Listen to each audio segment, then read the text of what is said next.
Hi lovelies, welcome to my YouTube channel. My name is Braina Bailo, and if you're coming across this face for the first time, hi, it's so nice to have you on here. Before we start to delve deep into things, please kindly share and subscribe. And I just want to say a big thank you to all of my viewers, both present and future viewers. I just feel like it's pure love when you see a random person on this space and you just engage with your content. It's just pure love. So thank you, thank you.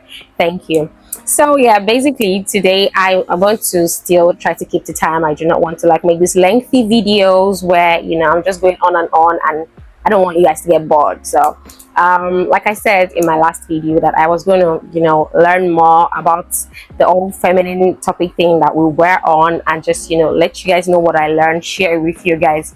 So today I wrote some things down that I feel like personally for myself, leaning into a more my more feminine side, a few things that I have come to see myself start to embrace and imbibe as part of my daily life. So I sort of jot them down, and I'm going to talk about it today.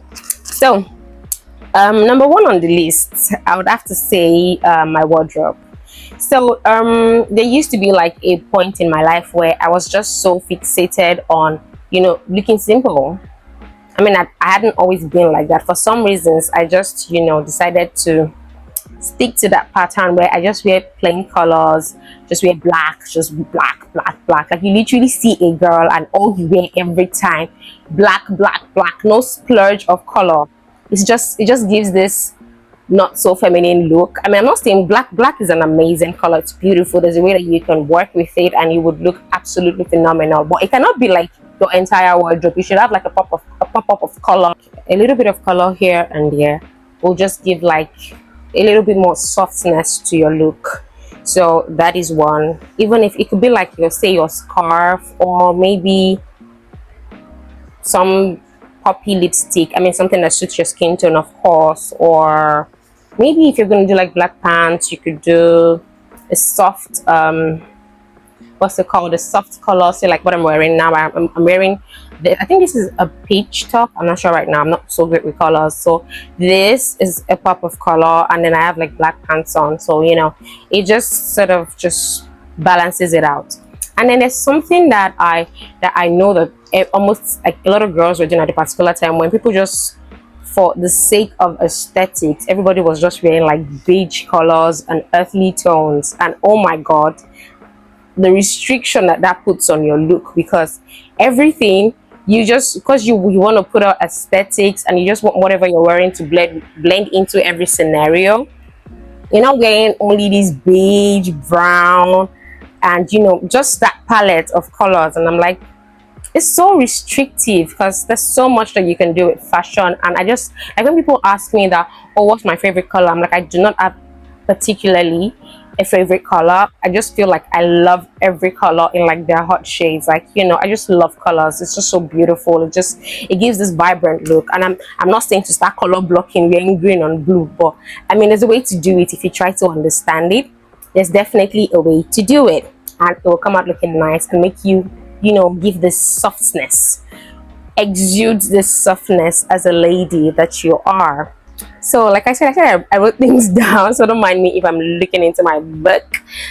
So the second thing I would like to talk about will be soft-spokenness. Yes, as a lady, gosh, you see there's this saying, this popular saying that used to fly about. People say a lady should be seen and not heard. Okay, maybe I understand what that saying is supposed to connote, and I understand how it can reflect in a negative light as well.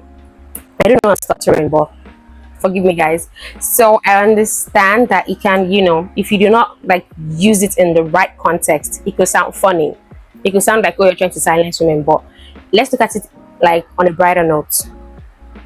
You see ladies sometimes, I was walking down the road with a friend of mine, and this lady was trying to stop a bike, and she was just bike, she was just screaming it. And then I realized I did that one time, and the way, because I was dressed a certain way, and then I came out and I was screaming bike, and I just saw the way some people just looked at me like, girl, you could just tone it down a notch, just calm down.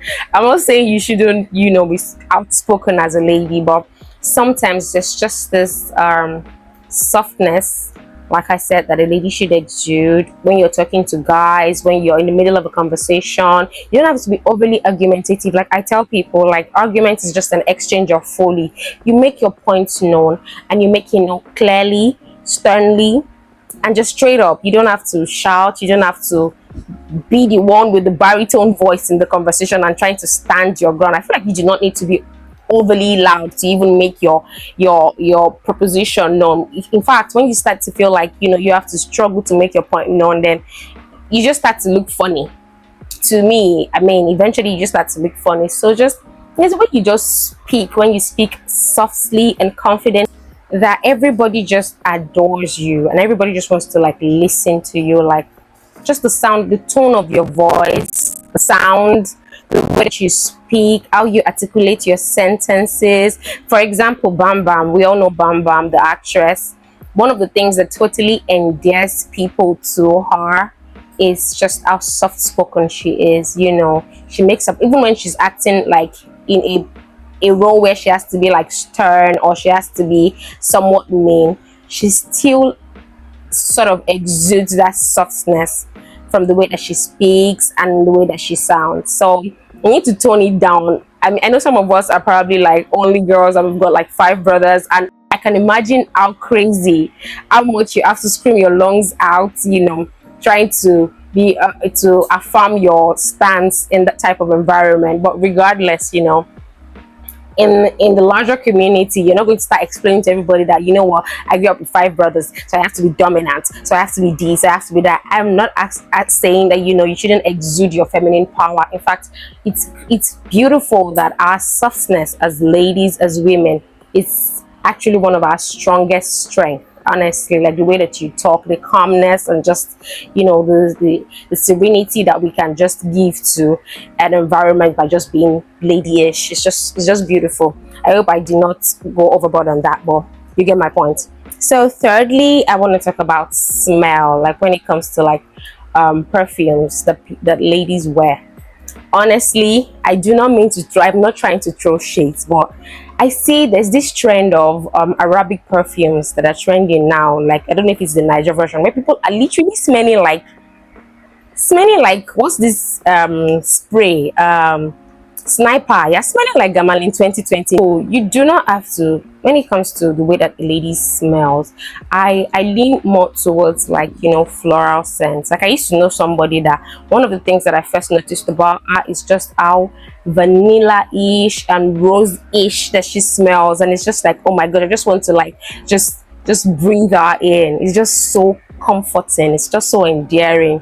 So I don't understand this craze with people, and just everybody wants to feel a type of way with mixing all sorts of, I mean, if you're going to do Arab oils, I'm not saying they're not amazing, they're amazing, but you need to like understand the way perfume works, or just have like a good knowledge of nice smells to like mix things together. Or wanting to run with the trend, everybody's using Mosof or whatever that thing is called, I don't know, I can't remember the pronunciation now, I don't want to say something crazy, and you want to use it, you could create your own smell. You could just be like, I want to, just like I saw something online that said some post that said something about having like a signature scent and signature jewelry, just in total having a signature look. Like when you just come, everybody, when somebody speaks about you or tries to describe you, they know that, oh, you're talking about this person, and it's in the cutest way ever. I remember one time when I was in school, I had like this set of jewelry that I used to pair that I sort of made become a trend, because I would literally tell people then that, oh, it's my trademark. Like I'll just joke around with it and everything.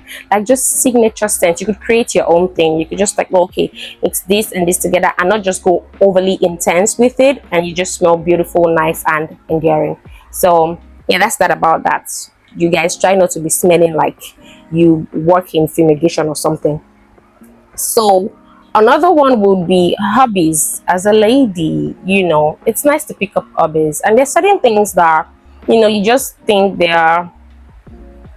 For example, myself, I've got a couple hobbies. I love to dance, I love to sing, I love to listen to any cool music. I do not exactly stick to a certain genre. I could be listening to Omale today, the next minute I'm listening to 50 Cent, or the next minute I'm listening to terms. Like I just love, even sometimes they're like artists that have been there way before I was born. Elvis Presley, I listen to these guys. I just love and enjoy music, and there's just something that it does for me. I find it so calming, and it just sometimes just helps me zone out of like everything, and I'm just in my head and I'm just dancing, going with the flow, exuding everything feminine that I can in that moment, just feeling sexy, feeling in tune with my body.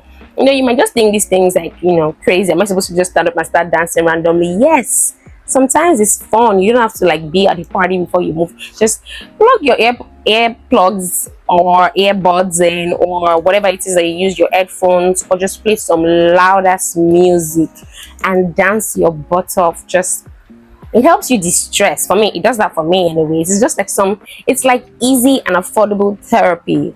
And it just, you know, just imagine you listening to Beyonce, you're listening to some sexy, say, oh, you're just like rising, slowly moving through, just something, and you're just dancing to that and just rocking your body and just feeling all.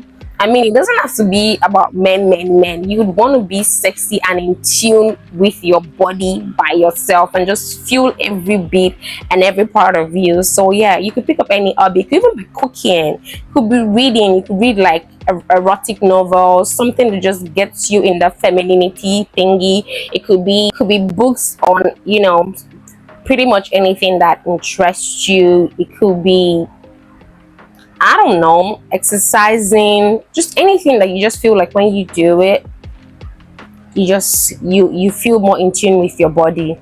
And by anything, I do not mean football. I'm not saying it is wrong for women to play football, do not get me wrong, but I'm just saying we're talking about feminine stuff here, things that just make you feel soft, like so soft. I mean, you know, just think deep down and just figure that thing about yourself that just makes you feel, oh, because honestly, you could argue with me. I mean, we could agree to disagree, but I just be like, I feel like, you know, the beauty of a woman and our curves, our body, and the sexiness of it is just part of the things that makes us amazing as well, and just, you know, makes us tender and just, you know, fragile, like treat with care. You get it? So there's that. And then lastly, I feel like I'm smiling enough. Like I can almost feel my cheek hurts. And this is so funny because it's not even intentional.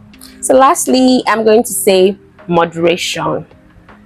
Like whatever it is that you do, even the Bible says it, like let your moderation be known to all men. Like, and anything too much, come on, it just comes off as, my bad. It comes off as doing too much. Yes, literally. Anything too much just comes off as doing too much. Right now, below 2025. Yeah, so basically just moderation is just so cute. Like I love piercings. There was a time I had like crazy piercings. I think on like one ear I had like 10 piercings and all of that. By myself, I came to the realization that okay, I love piercings, but we could make this look moderate and cute regardless. You love jewelry, you love to stack your hands with, you know, with rings and your bracelets and all of that. But you know, moderation. I know people say, oh, certain wild things when you do it with the right aesthetics. I have seen, like, you know, really pretty people with money and everything, when it's just too much piercings. Like, geez, why do you have 3 piercings on your nose? Like, you have the septum, and then it's here and it's here and it's here, and it's like 5 rings on your nose. And then, I mean, who am I to judge everybody and their taste here? But I just feel like, in my own opinion, you could do these things and look, you know, still look cute with it, you know, when it comes to accessorizing, when it comes to your makeup. Like for me, I'm not one to just pour color all over my face. I like the nude simple makeup. I feel like it does the trick for me. But you know, those crazy ass lashes, not my thing. I mean, lashes are beautiful. I feel like it actually makes your face pop. But you know, maybe just something that doesn't look like you just slammed it on there would look nicer. I don't know, but basically my point is moderation, you know, just so that you do not overwhelm your natural beauty. Even in the sense of, I'm not saying no, okay, let's do natural beauty and just be carrying virgin hair and all that. That's not what I'm saying, but I'm just saying that whatever accessorizing and beauty this and beauty that you're doing, it should not entirely take away your personality. It should reflect, actually it should reflect your personality. I said I don't want to make this video too lengthy. I said that, so, and I have to stick to that and keep to the memo. So yeah, thank you guys for watching. I love you guys so much. So yeah, so those are just my 5 points and like things that I just think it just help you look a lot more soft and prettier. See you in my next one. Thank you. Bye.